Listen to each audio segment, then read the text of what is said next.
If that happens, then this great iron-shod portcullis will come crashing down to bar your way.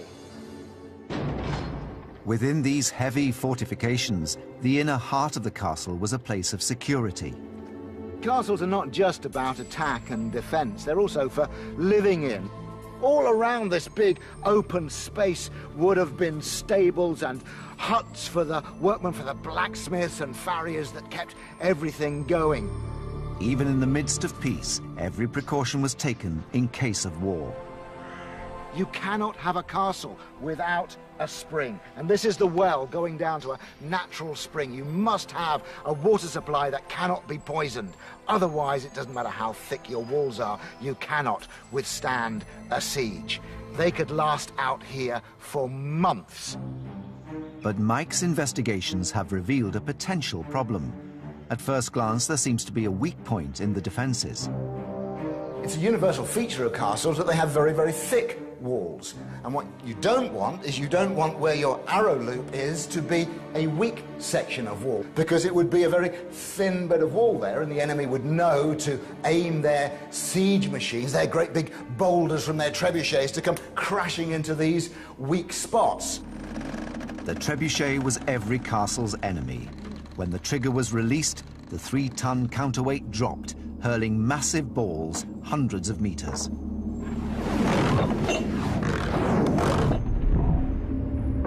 These missiles were easily capable of destroying any weak points in castle walls, but the castle engineers found a solution. In fact, it's one of the strongest parts of the wall, because the architect has built this elaborate embrasure. So there are steep angles coming back here, reinforced by this angle here, reinforced by this archway. The consequence of that makes it very difficult for me to shoot my bow. I can't shoot a longbow in here, because to shoot a longbow, I need that much room. To pull up a strong bow, I need to be able to move it like that. The longbow is too big to fit into the embrasure, the gap designed to reinforce the arrow loop. So the archer with a longbow is having to shoot this far away. Castle defenders had to be as good with their weapons as their engineers were at design.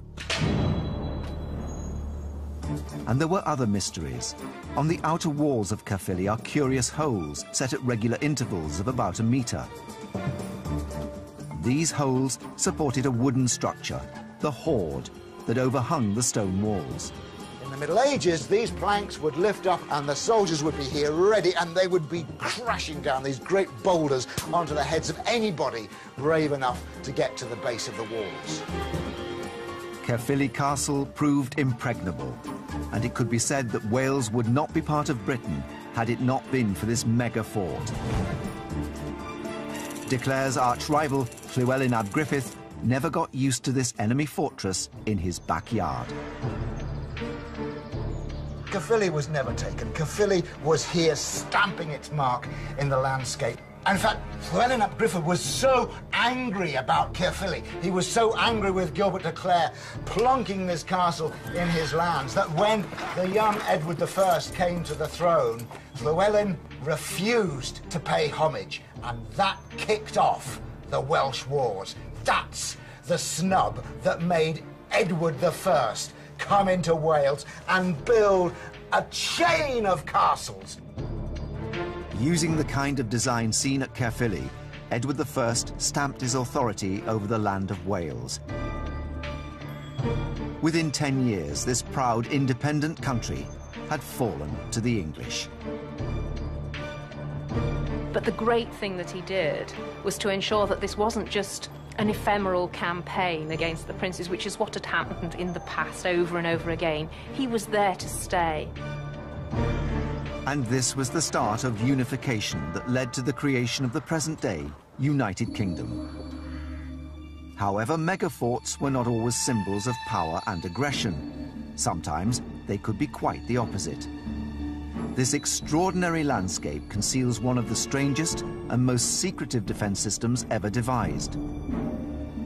When the locals were faced with danger, they simply melted into the ground, leaving no trace.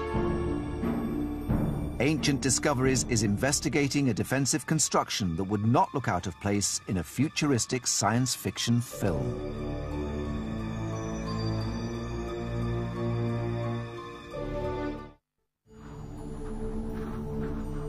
Not all castles and forts are symbols of aggressive conquest.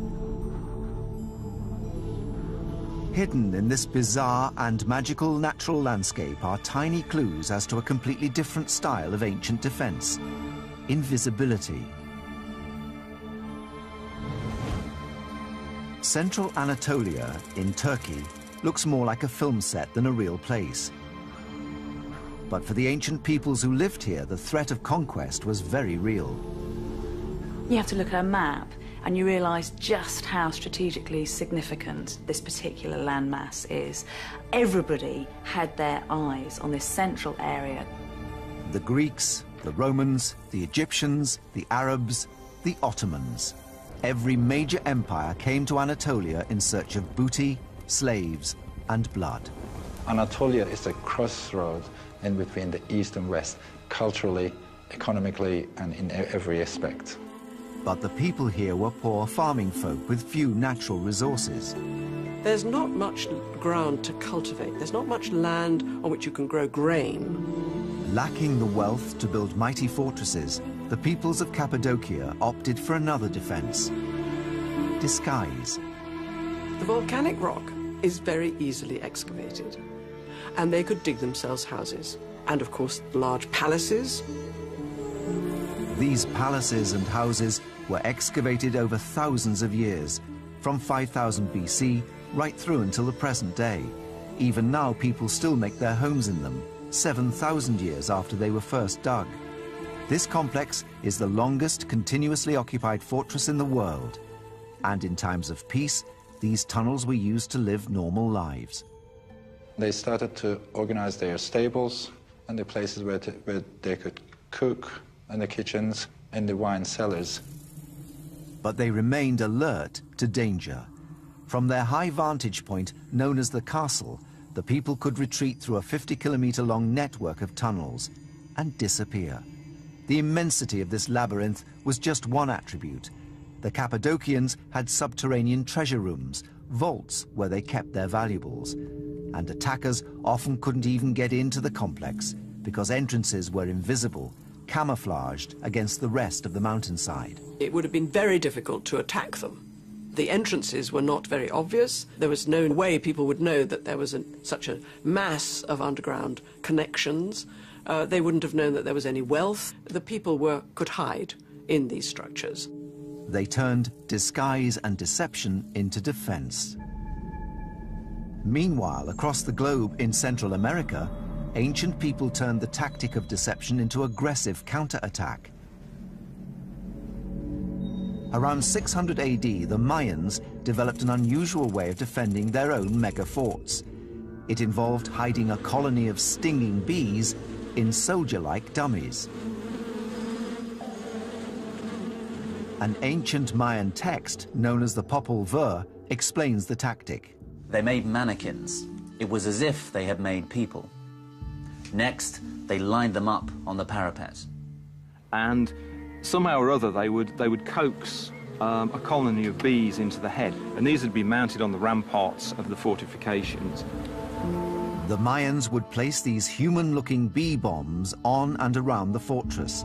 The idea was that an attacking army would come charging in, and when they swiped at the dummies thinking they were Mayan soldiers, the bees would get nasty. As soon as, of course, they hit it, it should shatter, and then all the bees would come out. When they get aggressive, they don't differentiate between anybody. It would be, I suppose, like climbing into a bucket of barbed wire that would chase you. It's pretty unforgiving, and one hive of bees smashed down amongst the enemy would give you quite a wide area of panic. Richard Windley wants to know how the bees will react to being attacked. It's difficult to know just quite how aggressive they'll be. They may simply be disorientated, or they might actually be quite aggressive. It's going to be me that's going to actually be striking the head. So if I turn and run, then it will be for a good reason. There is one difference. will have protection on, whereas the soldiers who were attacking these fortifications would be wearing not very much at all. But even a modern beekeeping suit is no guarantee. Because sometimes you get bees that are more intelligent than others, and they realise if they can't get in at the top, they'll get in at the bottom, and if your ankles are exposed... I've had them change my shoe size a few times. Can you tell us the horror stories after we've done it? For safety reasons, Richard is performing the test in daylight, but it was at night that the deception was most effective. One can imagine that sort of flow of adrenaline, the apprehension, going into battle for the first time, they would be like a sort of hair trigger. They'd just be waiting to whack something. They'd be waiting to actually attack. At first, the attack looks like it hasn't worked. The bees stay around the head. Bees only become airborne and active within a certain temperature window, depending on the species. Start to get their bearings, I think they'll be a lot more airborne. But soon the bees start to warm up and take to the air. This is still sort of reasonably intimidating, actually. If I was just stood here with bare chest and bare head, I think this would be pretty scary. I mean, I'll be out of here fairly quickly, I think. I wouldn't want to hang around. But Richard's clothing is protecting him from more than the first sting. Of course, once one of these things is stung and that scent gets into the air, then the whole thing will wind up and they'll get more and more aggressive. As with all bioweapons, there is an element of luck. The night couldn't be too cold, plus the bees would need to start stinging to make the other bees aggressive.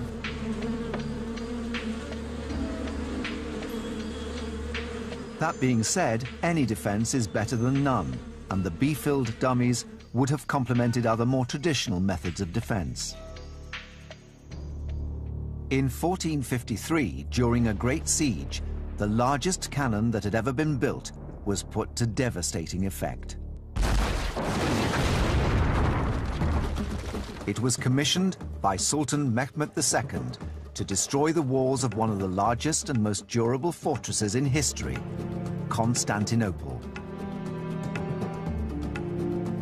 To understand why the great Sultan went to such lengths in his efforts to take the city, researchers are piecing together evidence that stretches back thousands of years to the empire of the Romans. In 300 AD, Rome was ruled by one of history's most celebrated figures, the Emperor Constantine. What set Constantine apart from earlier emperors was his conversion to Christianity. Constantine stamped Rome onto Christianity and stamped Christianity onto Western Europe. Without him, Christianity may not have become the great religion of Europe and the Middle East in the first millennium. But the Emperor Constantine had a dilemma. During the 4th century, Rome was threatened by barbarian tribes from the north. Constantine decided that the struggle of defending Italy wasn't worth the candle. He decided to move his capital 1,400 kilometers east to the city of Byzantium, which he then renamed after himself, Constantinople. And finally, Constantinople became the successor to Rome and the Roman Empire. A new Rome. The Roman Empire wasn't over when they moved to Constantinople. It had just regrouped and moved to a stronger position. The secret of its success was its location, surrounded by water on 2 of its 3 sides. But the new capital had one strategic flaw. On its rear side, it just has this very flat, undulating country. So what the Byzantines have to do is they have to develop massive, monstrous walls in order to protect themselves. A large inner wall provided elevation from which to shoot arrows, larger catapults, even cannon. Beyond this, moats and lower walls provided further lines of defense. Nick Hall, Keeper of Artillery at the Royal Armouries, has traveled to Turkey to examine this impressive construction.